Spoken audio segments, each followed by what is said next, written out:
Assalamualaikum warahmatullahi wabarakatuh. Perkenalkan, nama saya Fidi Ahmad Hafiz. Saya dari program studi Ekonomi Islam dari Universitas Islam Indonesia. Di sini saya akan menjelaskan jawaban-jawaban dari masalah yang ada di dalam lembaga keuangan mikro syariah. Terutama untuk masalah mitra bisnis keluarga yang sektornya itu meliputi sektor-sektor orang yang kehidupannya kurang mampu atau bisa dikatakan miskin. Di sini saya ingin menjelaskan masalah tantangan dan peluangnya. Yang pertama, tantangannya ialah tantangan dalam kasus tadi masalah mitra bisnis keluarga tadi. Yang pertama, masalah keyakinan yang mulai rusak di tengah masyarakat karena adanya black campaign oleh para rentenir yang lebih mengedepankan bunga yang seolah-olah lebih realistis dalam perhitungan bisnisnya, tapi ternyata lebih merugikan masyarakat tersebut. Maka dari itu, disinilah bisnis syariah, konsep ekonomi syariah menghadirkan solusi yang mungkin solusinya ini bisa membuat masyarakat lebih sejahtera tanpa adanya riba. Nah, pertama, kenapa tantangannya disebut masalah keyakinan? Karena sudah rusak keyakinan masyarakat dengan perkataan-perkataan atau narasi-narasi yang dibentuk oleh para rentenir tadi. Sehingga untuk membangkitkan keyakinan masyarakat kembali adalah dengan cara kita mengadakan sosialisasi yang berupa mungkin bisa kajian atau seminar atau perkumpulan orang-orang yang punya UMKM atau ya semacam itu.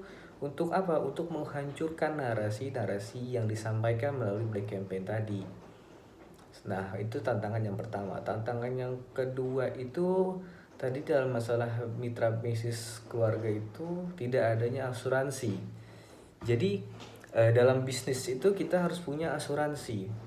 Karena saya mengutip dari Tazkiyah Group ya, dia itu juga punya satu bisnis mitra kayak bisnis lembaga mikronya lah, lembaga mikro di pedesaan gitu-gitu. Mereka hidup karena ada dua jaminan. Yang pertama, tabungan di dalam proses tersebut, dan juga adanya asuransi di dalam bisnis itu. Sehingga jika kalau ada kendala-kendala kerugian, jika kendala-kendala yang nasabah tidak mau bayar utangnya, sehingga bisa tercover dengan itu. Nah, di sini tadi kesalahan dari mitra bisnis keluarga itu adalah tidak adanya jaminan asuransi, nggak ada kerjasama dengan pihak-pihak asuransi. Nah, solusinya gimana? Tadi untuk mengatasi masalah keyakinan, solusinya adalah dengan mengadakan kajian, sosialisasi, seminar. Kita kenalkan bagaimana konsep ekonomi Islam, bagaimana konsep Nabi Muhammad dalam berdagang.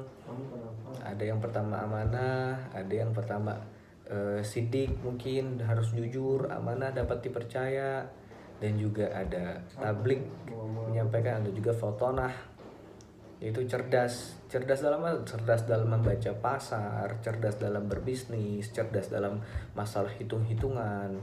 Juga tablik menyampaikan, kita sampaikan poin-poin apa yang bisa membuat masyarakat ini tertarik dengan bisnis Islam, dengan konsep bisnis Islam itu tersebut.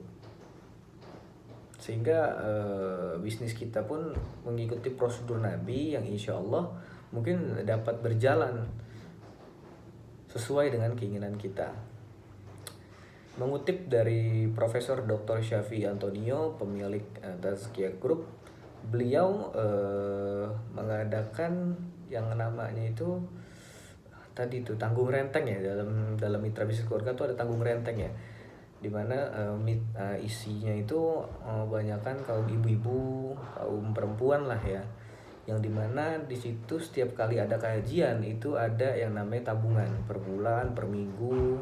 Nah, dari tabungan itulah itu sebagai penjamin. Jadi kalau seandainya ini kalau nggak salah ya, kalau seandainya ada orang yang meminjam kepada Tazkiyah, nah secara tidak langsung sebelum orang tersebut ini selesai meminjam pinjaman tersebut, menuntaskan pinjaman tersebut, orang-orang yang ada di dalam forum kajian tersebut belum bisa meminjam lagi kecuali orang-orang ini telah selesai.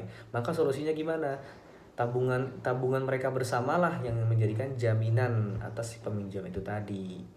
Nah, setelah itu Tazkia tadi juga mengcover pinjaman tersebut dengan adanya asuransi. Jadi ada dua jaminan di sini, ada jaminan asuransi dan ada jaminan tabungan tadi gitu kan. Nah, maka dari itu solusinya adalah untuk mengatasi masalah tantangan kita harus adakan kajian, sosialisasi, seminar.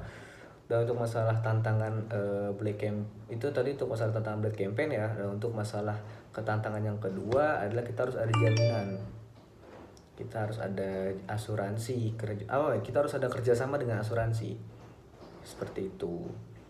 Untuk masalah pemilihan sektor dari sektor masyarakat yang kurang mampu bahkan sampai masyarakat miskin yang sangat kecil ya, tentu tidak ada masalah dalam pemilihan sektor tersebut karena kalau kita memberikan kecukupan, yang memberikan jaminan rezeki kepada orang-orang yang kurang mampu, otomatis mereka menjadi naik tahap, yang tadinya kurang mampu menjadi orang yang mampu. Ketika orang yang sudah dikatakan berkecukupan, maka dia dapat dikenakan zakat.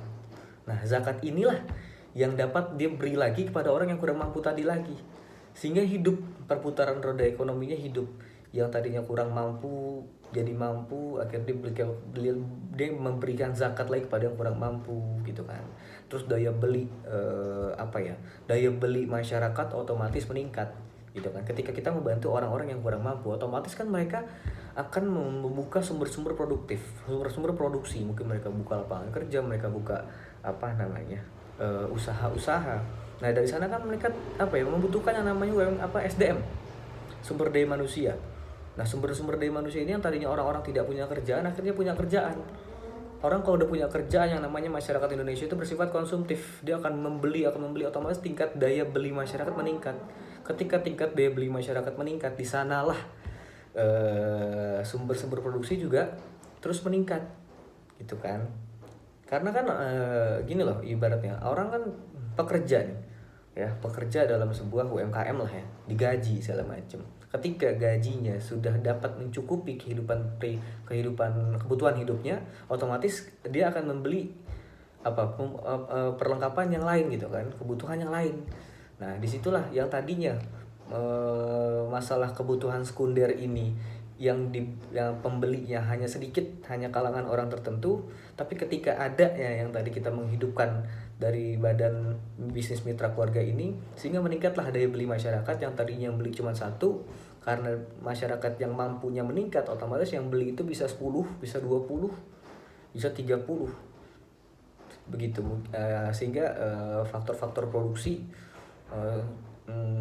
bahan-bahan dari lokal semua itu meningkat, pembeliannya juga, karena untuk meningkatkan jumlah produksi tadi.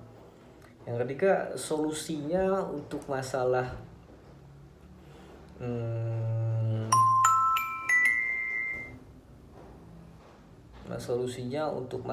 kepercayaan tadi sudah jelas ya. Pertama, kita kerjasama dengan jasa asuransi sebagai jaminan untuk para mitra kita, dan kedua melaksanakan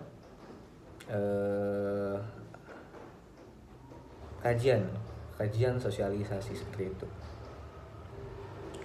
Untuk masalah kerugian pesaing, tentu itu dalam dalam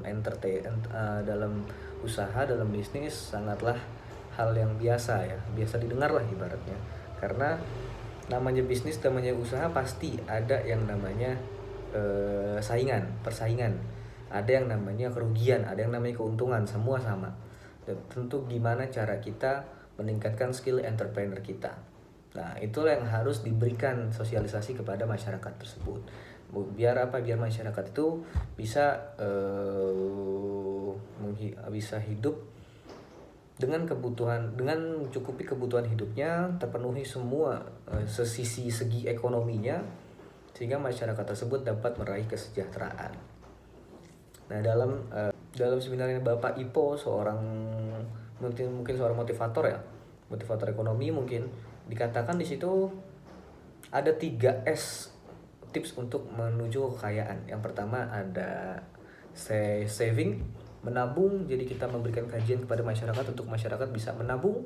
Yang kedua ada selling, menjual, jadi gimana caranya kita bisa mengajarkan pada masyarakat untuk berproduktif dengan berjualan, dengan berusaha, dengan berdagang. Yang ketiga ada yang namanya shelter, yaitu kita harus memiliki aset naungan. Ibarat aset tuh apartemen, rumah, ruko, warung itu. Jadi 3 tips kekayaan. Jadi kalau orang sebanyak apapun, kalau orang itu nggak bisa saving, nggak bisa nabung, selesai, boros juga hidupnya, habis juga uangnya.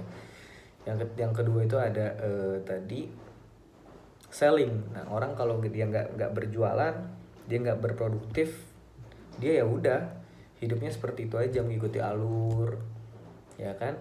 Yang ketiga ada yang namanya shelter, jadi aset itulah sebagai jaminan kita tadi. Yang kedua, kalau masalah pesaing ini dari segi sosial, untuk menghadapinya tentu kita harus membentuk sebuah narasi dulu. Sebuah narasi, mereka sudah membentuk sebuah narasi dengan black campaign, dengan kampanye gelap tadi. Tapi kita juga bisa membuat narasi dengan kampanye yang sangat mungkin di masjid, di kajian. Jadi di masjid itu tidak melulu membahas soal agama, soal dakwah, soal hijrah semua, enggak. Tapi kita juga bisa membahas soal ekonomi, khususnya ekonomi Islam, dijelaskan hadisnya, dijelaskan masalah tafsir Qurannya semua, supaya masyarakat lebih cerdas dan lebih melek dalam mempelajari konsep bisnis Islam ini.